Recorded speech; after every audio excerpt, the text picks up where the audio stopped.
印度即将测试可重复使用的运载火箭以及航天飞机，能成功吗？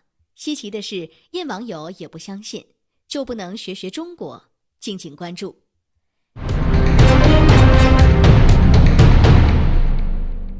近日，印度研制的重复利用的运载火箭有了新的消息。据俄罗斯 Top War 网站报道，目前印度正在迅速发展他们在太空工业中的潜力。在今年的11月到12月之间，印度方面将会测试可以重复利用的运载火箭。据了解，印度空间研究组织长期以来一直在计划建造一种可以重复使用的运载火箭。这种运载火箭将卫星发射至预定轨道上之后，就会返回地球执行下一次任务。目前，印度方面只有2款一次性运载火箭，其中一款是用于 PSLV 极地卫星的运载火箭，另一款则是用于 GSLV 地球同步卫星的运载火箭。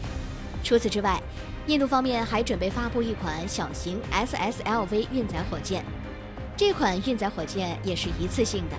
不仅如此，印度方面还准备测试首架航天飞机。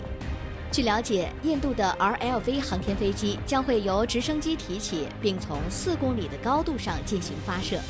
从直升机上发射 RLV 之后，它将升入轨道，并停留在轨道之中。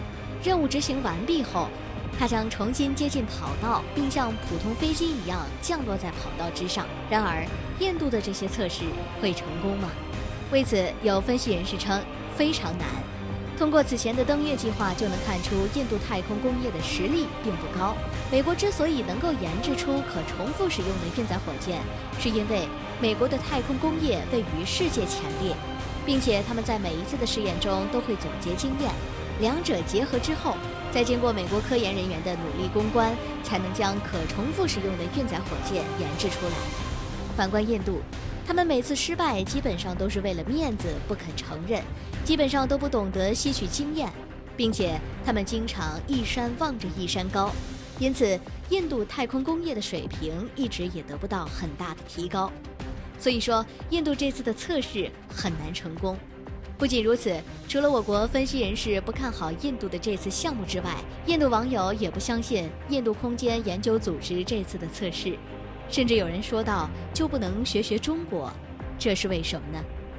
众所周知，虽然我国在航天领域上发展较晚，但是经过多年的努力发展，我国的航天技术已经位于世界前列。